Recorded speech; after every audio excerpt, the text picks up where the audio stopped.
For Gen Z, it's much easier to communicate the positives.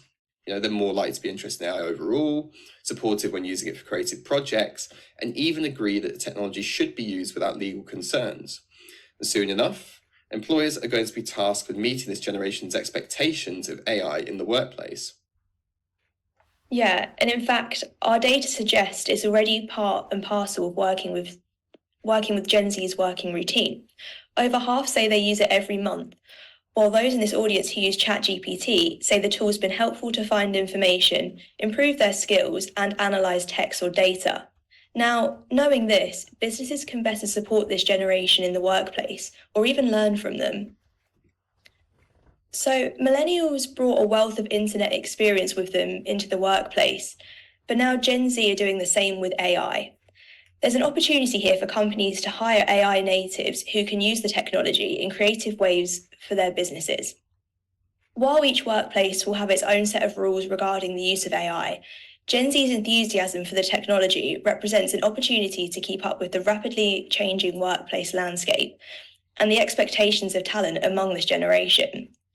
We are fully aware that AI is a topic that you might be interested in, but the broad nature of its implications means that it's something that we can't cover in full detail. That said, there's one more area which we wanted to discuss that is a real risk of AI technology in 2024, and that's with the elections. Yeah, and for this example, we're going to put the spotlight on the US. So misinformation is already a key talking point of the upcoming US presidential election. But then you throw in the fact that it's the first time that AI will play a role in the process, and things could get a lot more confusing. And there will be long-term ramifications for future generations here, so it's really important to get an understanding of how AI could be used to better inform their final vote. So for the most part, how social media platforms tackle information will be crucial, especially with Gen Z using social media as often as they do. So among those who've seen, read, or heard US political information in the last month, around 2/3 of Gen Z saw such information on social media. And they also believe it's the most trustworthy source of information, with 1 in 4 Gen Z saying so. So it raised the big question, how can you tackle the issue? Well, third-party fact-checking measures could play a key role here, with over 2/3 of US Gen Z saying it's important for social media platforms to provide them.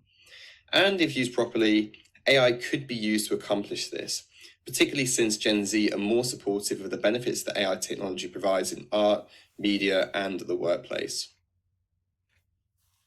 Yeah, it's a big election year across the globe, and I'm sure there are AI-related learnings that we can take from these insights.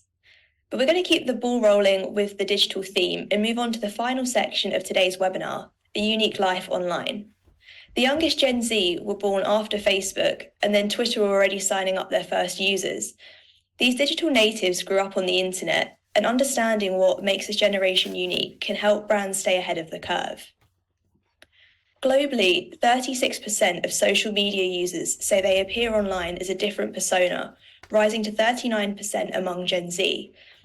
Again, you might assume that these younger consumers are hiding behind a fake profile and trolling people on the web, but you'd be wide off the mark. Gen Z want to be taken seriously, and the value of a digital profile is on the up. Yeah, that's right. And if we look at which social media platforms have the most users adopting different personas, you could probably give it a good guess. There's Reddit, X or formerly Twitter, and Instagram. But perhaps surprisingly, the biggest growth since the end of 2022 sits with LinkedIn users, which comes down to Gen Z's growing professional ambitions. Now, these professional persona adopters are taking a greater interest in business and entrepreneurship. They have a growing awareness of Forbes, The Economist, and the Financial Times. Then they're even buying laptops and irons to keep their clothes crease-free. But this speaks to a general theme in this webinar, as these changing digital behaviours are a reflection of many Gen Z transitioning from student to working life. That's because getting your first job means more than just walking into the office on day one. It shapes your interests, the news you're reading, and ultimately the products you're buying. And it's a shift that brands across industries need to be on the pulse of, from fashion retailers to electronic stores, media publications to media buyers, as many could benefit from tapping into this change in lifestyle. So with that in mind, we're going to keep the ball rolling with social media. as we're well aware of how important a role it plays in all of our lives, but especially Gen Z. It can be used to reach all age groups, but the reality of social media is that reach can only tell us so much. To get a clearer picture, we can look at usage motivations and see how social media engagement is shifting among Gen Z. So let's start with some basic insights. Disregard any notion that you have of Gen Z ditching Facebook. The majority still use it regularly. Instagram is their favourite platform, but TikTok holds the top spot for the platform they think has the biggest cultural influence right now. It's also the platform they talk most about with their peers. But the biggest shifts in social media metrics aren't in the platforms they use, but in their motivations to use different platforms.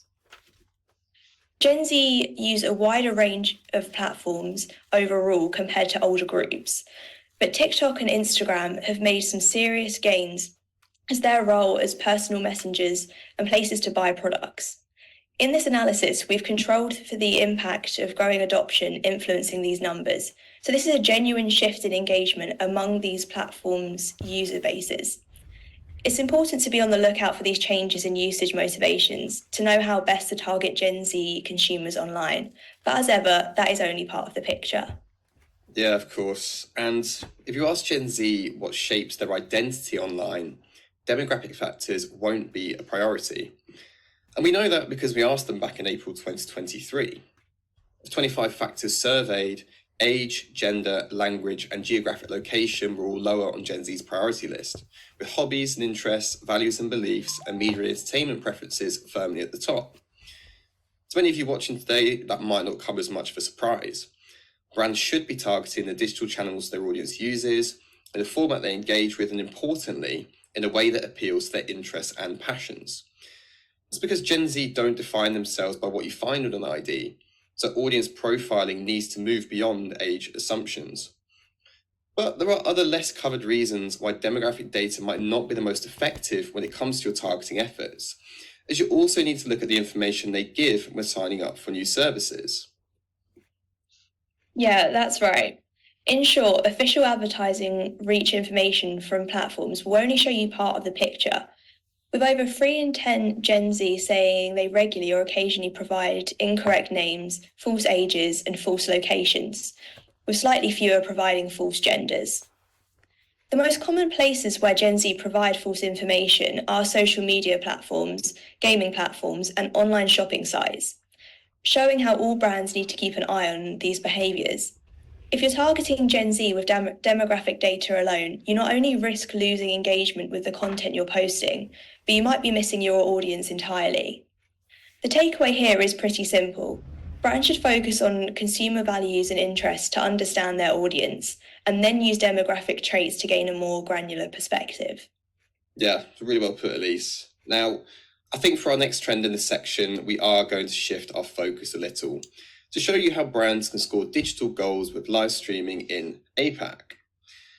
So, with the 53 markets we surveyed in Q3 2023, Indonesia had the highest percentage of Gen Zers who said they watched live video streams in the last week, and 39% did. It's a highly engaged audience that speaks to a broader trend in the region, with similar interests seen in Malaysia, Vietnam, Hong Kong, and China. And the thing is that Gen Z live stream viewers in APAC thrive in a digital world. Whether it's watching product review videos, clicking on sponsored ads, writing their own blogs or publishing videos, if you're a brand looking to engage, convert, and retain these consumers, they stand out from the pack for their online activities. And with the recent African Cup of Nations, the AFC Asian Cup, and the upcoming men's 2024 UEFA Euros European Football Championship, or soccer for our North American Australian friends, we wanted to highlight the huge opportunities presented by European football. And these live stream viewers are more likely than the average Gen Z in the region to watch competitions like the UEFA Champions League and Europa League on TV or streaming services.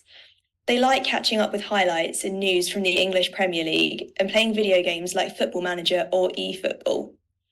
So understanding consumers' media habits is crucial for brand exposure, and touchpoints like live streams provide a gateway for non-domestic brands to access an engaged international audience and a wider addressable market.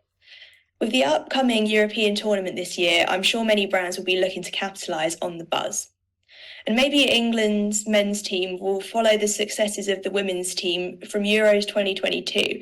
But given their track record, it's not a prediction that will be put down in writing. But anyway, back to business. We now have gone through a lot of content and we hope that you've all managed to keep up. But we'll be closing off today's session by shifting from social behaviours and live streams to taking a look at Gen Z's search behaviours. Yeah, thanks, Lise. Now, if you ask consumers where they look for information, search engines have long been the popular choice. And they're especially popular in the US, Japan, and Singapore, with over 3 in 4 saying it's their go-to. But today, Gen Z are far from selective. If they want information, they're not rushing to a search engine to find it. Social media platforms, AI chatbots or platforms, and even voice and image search take up a lot of their attention. So while search and social are crucial, brands need to focus their attention on a range of platforms. And Gen Z's search behaviour is evolving faster than most. And while it's important to understand how they search, there's greater value in understanding how they overlap. So with the chart on screen, the figures show the percentage of users of the search platforms in the left row, the first left column, that also use the platforms in the vertical columns. So for example, 33% of Gen Z who use manual search engines also use AI platforms or chatbots to find information, compared to 42% of voice search users. Now, if you do want a bit more time to read the chart, it's just a little reminder, and for those who join late, that you will be sent a copy of the recording after we've finished. And if you haven't found it already, the slides are available in the webinar resources on the right-hand side of your screen. So clearly, the value proposition of AI search is resonating most with young adults, an AI theme that we've touched on a few times today. After all, AI search as an information tool achieved as much popularity in 12 months as voice and image search have in nearly a whole decade. But as you can tell by the chart, just because AI is the hot new technology that everyone's talking about, that doesn't mean that its new users will abandon their old habits. AI will complement the other search mediums, enhancing their capabilities with better personalization. So that's it. We've covered key trends and challenged stereotypes and have a new perspective on Gen Z that demographic data alone wouldn't allow you to see. But before you all jump off, let's take a second to go through a few of the key takeaways from today's webinar. First, we looked at why stereotypes of Gen Z aren't necessarily accurate. Their varied life stages and attitudes are very different to what's often portrayed in the media. Brands need to recognise this to cater to all age ranges of this cohort and tailor their strategies with this in mind. Yeah, and we then moved on to the types of entertainment they like, and we busted the myth that Gen Z have a shorter attention span. They like both long and short form video. So for brands, it's less about the length and more about the format. Like the popular choice of clipping a podcast into shorter versions to use across TikTok, Instagram, or paid social. Next, we talked about Gen Z's lifestyle, and more generally, how Gen Z are using mobile and AI. With a huge popularity and use cases for AI tools, brands could look to carefully implement these on their websites to enhance the user experience. And lastly, we delved into the online lives of Gen Z, looking at their growing professional ambitions, changes in social engagement and search behaviours.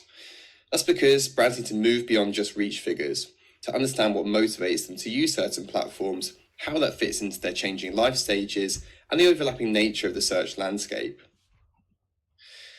And that is all we have time for.